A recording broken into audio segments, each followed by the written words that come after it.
Olá, bem-vindos ao programa Portal de Luz. No último sábado, dia 25 de janeiro de 2020, a cidade de São Paulo completou 466 anos.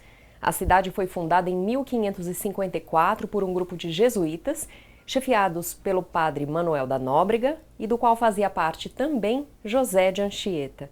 As informações históricas sobre a cidade, que foi recentemente considerada a metrópole mais influente da América Latina em um ranking que avaliou outras 50 metrópoles globais, estão disponíveis em livros e em sites de história.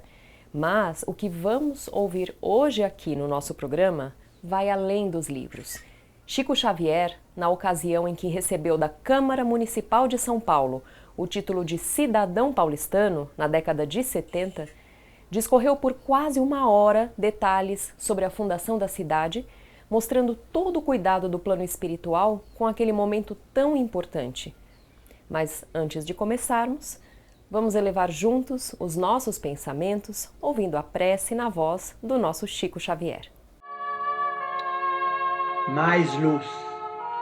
Em verdade, grande é a noite em que se debate a alma do mundo. Nos mais variados ângulos da marcha, vemos a névoa da incompreensão, suplicando a graça da luz. Não condenes nem reclames, faze alguma claridade e segue adiante. A semente de agora será colheita depois. A centelha hesitante de hoje surgirá por facho resplandecente amanhã. Grande é o nevoeiro da ignorância que muitas vezes ainda envolve a terra. Atende ao cérebro, mas não te esqueças do coração. A sabedoria é o caminho, o amor é a luz. O palácio às escuras poderá povoar-se de monstros. O campo singelo aos clarões da manhã é um templo aberto à beleza solar. Ajuda e transformarás a dor em alegria. Ama e farás a vida brilhar. No último sábado, dia 25 de janeiro de 2020, a cidade de São Paulo completou 466 anos. Fundada por jesuítas, entre eles Manuel da Nóbrega e José de Anchieta, a cidade teve início onde hoje se encontra o pátio do colégio e onde os índios nativos eram catequizados pelos jesuítas, na colina entre os rios Tamanduateí e Anhangabaú. O que trouxemos hoje no nosso programa em comemoração ao aniversário de São Paulo é de um valor inestimável. O nosso querido médium mineiro Chico Xavier, na ocasião em que recebeu da Câmara Municipal o título de cidadão paulistano, em maio de 1973, discorreu por quase uma hora detalhes sobre a fundação da cidade, mostrando todo o cuidado do plano espiritual com aquele momento, para que tudo pudesse estar de acordo com o futuro, com a vocação da cidade. Nós vamos a seguir, então, mostrar para vocês trechos do discurso do médium neste dia. Primeiro, nós vamos ouvir as palavras de agradecimento que ele disse ao receber o título e também pelo respeito prestado à nossa doutrina espírita. Compreendendo outro sim, que semelhante titulação qual a desta hora significa respeito e bênção da cidade de São Paulo para com a doutrina codificada por Allan Kardec à luz dos evangelhos de nosso Senhor Jesus Cristo, traduzindo por isto júbilo e responsabilidade para nós todos. Ainda assim, embora reconhecendo a minha desvalia integral, na condição de zelador, recebo o diploma que a vossa generosidade me coloca nas mãos por alto e benemérito instrumento de crédito, que rogo a Deus me faça digno de merecer. E rogo o consentimento da Igreja Câmara Municipal de São Paulo, aqui presente, para valer-me desta oportunidade, a fim de agradecer a todos vós, amigos queridos de São Paulo, os 4 decênios de carinho e bondade que me tendes dado, desde 1932, quando os nossos benfeitores espirituais lançaram o primeiro livro de mensagens por intermédio de minhas pobres mãos. Tendes sido em meu caminho apoio, estímulo ao trabalho, compreensão e devotamento. Chico, a seguir, conta sobre a primeira missa realizada na fundação da cidade, onde hoje temos o pátio do colégio, pelo padre Manuel da Nóbrega. Na manhã de 29 de agosto de 1553, no alto do Inhapuambuçu, hoje o pátio do colégio, nesta capital, o eminente padre Dr. Manuel da Nóbrega, fundador de São Paulo, considerada hoje a cidade mais importante do hemisfério sul do planeta, foi visitado pelo apóstolo São Paulo, que lhe apareceu nimbado de intensa luz. Redivivo, o amigo da gentilidade, apontou-lhe as campinas circunjacentes e lhe pediu fundasse no Planalto Piratiningano uma cidade em nome de nosso Senhor Jesus Cristo, que se estabelecesse sobre as 4 colunas básicas do cristianismo: amor e fé, trabalho e instrução. Manuel da Nóbrega sentiu a presença do apóstolo Paulo de Tarso, que o inspirou na condução daquele momento e também na escolha do nome São Paulo, conforme o médium relata a seguir. Nóbrega, impressionado, pensa e pensa, recorda o encontro de nosso Senhor Jesus Cristo com o mesmo apóstolo São Paulo às portas de Damasco e delibera inaugurar as obras do Real Colégio de Piratininga na data da conversão do apóstolo, 25 de janeiro, o que sucede a 25 de janeiro de 1554, com o estabelecimento definitivo da grande instituição. Lembrando ainda a revelação de que fora objeto, entrega o ofício da missa ao reverendo padre Manuel de Paiva, solicita de Anchieta fosse ele o acólito na grande solenidade, e ele mesmo ora e espera visões novas. Entretanto, ao invés de visões novas, ganha forças para trabalhar e trabalhar na grande fundação. Desdobra-se o sacerdote em esforços múltiplos e ingentes pelo progresso e pela prosperidade da Vila Nascente, e informado mais tarde de que a Câmara Municipal de Santo André da Borda do Campo faceava grandes dificuldades para sobreviver, recorre ao desembargador Mendes Sá, solicitando a ele a mudança da municipalidade para a Vila de São Paulo, obtém a concessão. Entretanto, Nóbrega, que consagrara o Real Colégio de Piratininga ao apóstolo São Paulo, pensa naquela que elegeu para sua protetora e medianeira, a excelsa Maria de Nazaré, que nós todos na cristandade veneramos por nossa Mãe Santíssima, por haver trazido até nós o tesouro divino da presença de nosso Senhor Jesus Cristo sobre a terra. Nóbrega sonha, imagina, idealiza e escolhe a data de 8 de maio de 1560 para a transferência da muito digna Câmara Municipal de Santo André da Borda do Campo para as terras de São Paulo.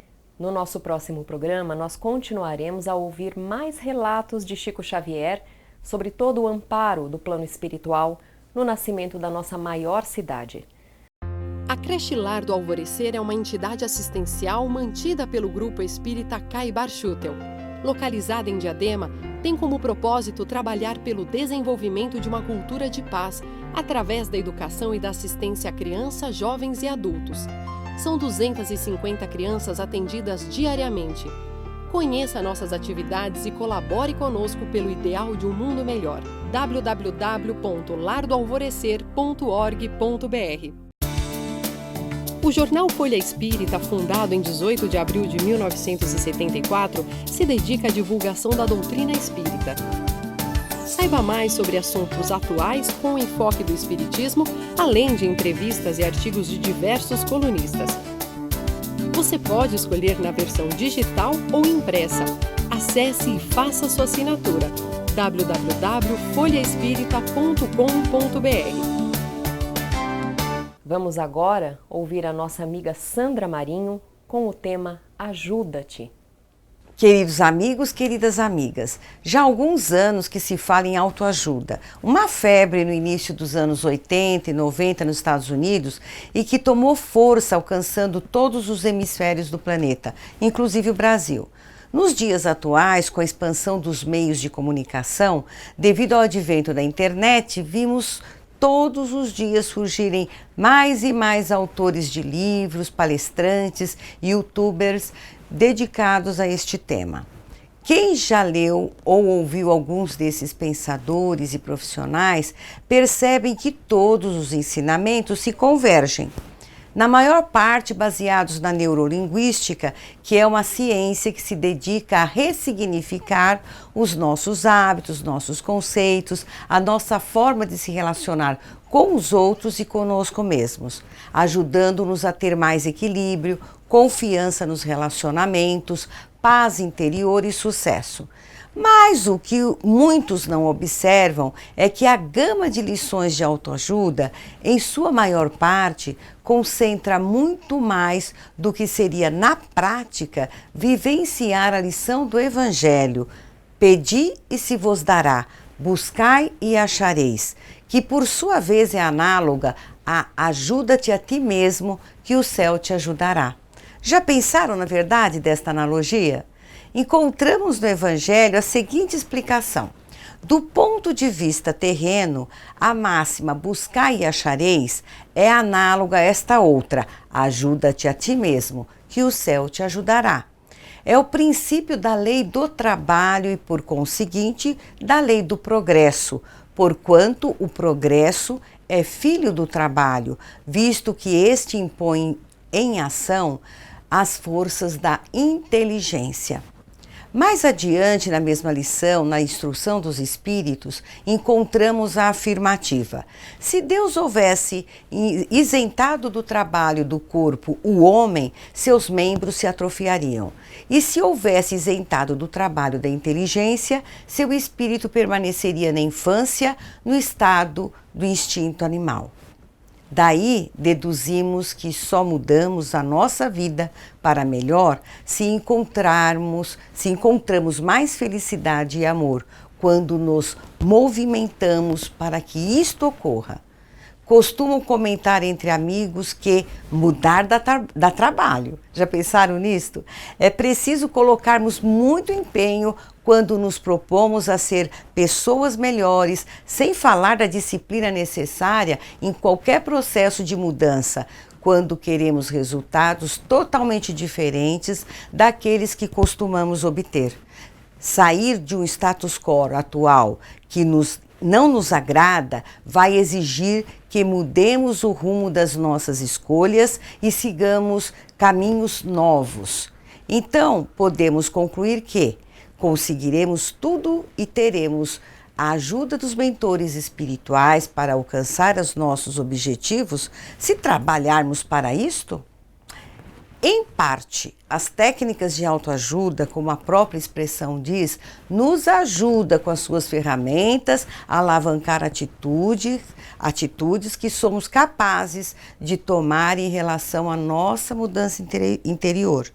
Entretanto, se não internalizamos a necessidade da revisão de crenças, preconceitos com base no exemplo de amor ao próximo, o resultado obtido com a prática da autoajuda não se solidificará. Por outro lado, apesar da simplicidade dessa prática de autoajuda, a maioria das pessoas se esquecem que nem tudo que almejamos nos chegará conforme esperamos. E sabem por quê? Porque somos espíritos eternos, seres complexos, que acumulamos experiências de outras tantas existências que já tivemos. Hoje expressamos não somente o nosso ego atual, este que assumimos nesta vida, que nos identifica como filho ou filha, pai ou mãe, profissional, vizinho, amigo, colega de trabalho. Trazemos traços do que fomos em vidas passadas.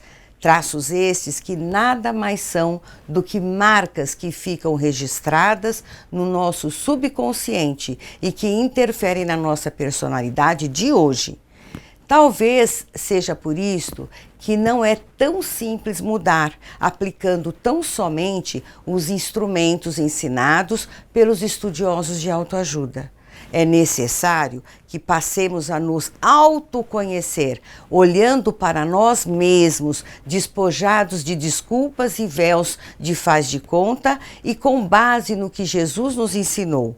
Repensar a nossa forma de ser, muitas vezes equivocadas, baseada em nosso orgulho ferido, na nossa vaidade, nas crenças, preconceitos e medos que nutrimos. A necessidade do autoconhecimento é abordada na pergunta 319 do Livro dos Espíritos, no subtítulo Conhecimento de Si Mesmo. A pergunta 919 é a seguinte: qual é o meio mais prático e eficaz que tem o homem de se melhorar nesta vida e de resistir à atração do mal? Resposta: um sábio da antiguidade volou disse: conhece-te a ti mesmo. Em complemento à mesma questão, no item A, argumenta: conhecemos toda a sabedoria desta máxima, mas, porém, a dificuldade está precisamente em cada um conhecer-se a si mesmo. Qual é o meio de conseguir?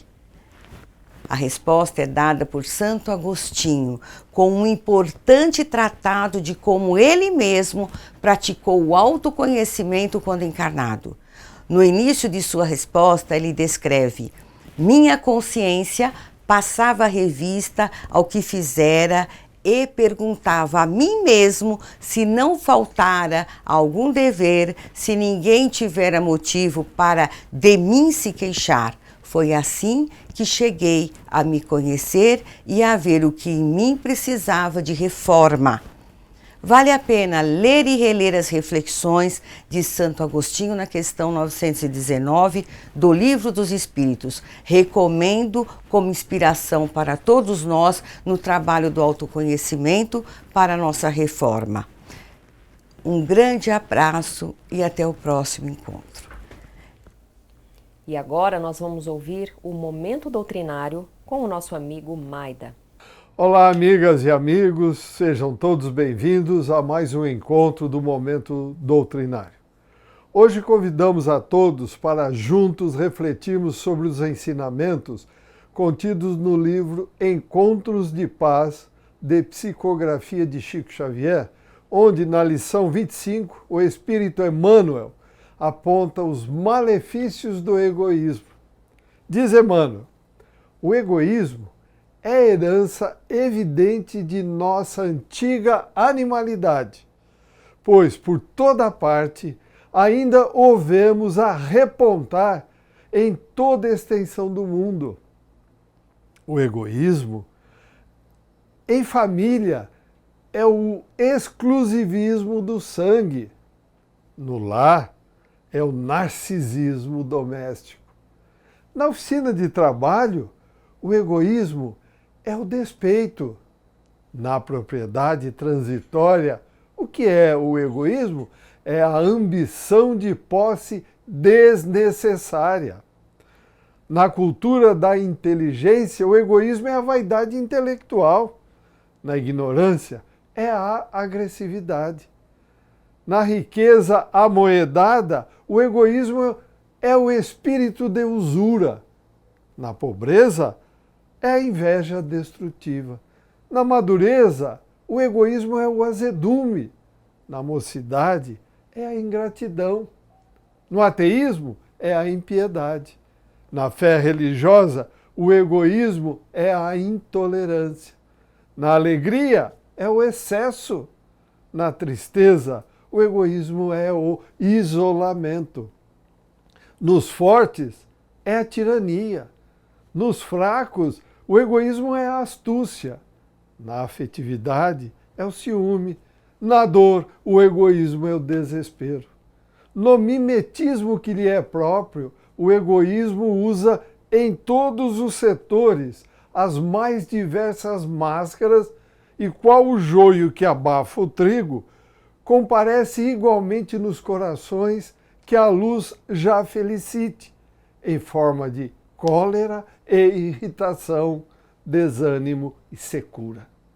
Se desejamos dar combate à praga do egoísmo, meus amigos e amigas, na gleba da alma, saibamos estender cada dia as nossas disposições de mais amplo serviço ao próximo, e somente aprendendo a ceder de nós mesmos entre a humildade e o sacrifício no bem de todos, diz Emmanuel, é que conquistaremos com o Cristo a plenitude do amor que lhe converteu a própria cruz em ressurreição para a vida eterna. Confirmando esta recomendação de Emmanuel sobre a necessidade de estarmos sempre com o Cristo para neutralizar nossas imperfeições, concluímos com a afirmação do espírito André Luiz, conforme psicografia do querido Chico Xavier, contida no livro Taça de Luz, na lição Convite ao Evangelho. Embora as imperfeições que ainda nos assinalem o Espírito, estendamos os ensinamentos de Jesus onde estivermos e como estivermos. A ânfora de barro tanto carrega a rosa que um dia acaba por se lhe impregnar do perfume. Boas reflexões. Obrigado pela companhia, saúde e paz e até o próximo encontro. Vamos encerrando por aqui. Mandem os seus comentários para o nosso e-mail portaldeluz@folhaespirita.com.br. Muito obrigada e uma ótima semana para todos, com muitas realizações no bem.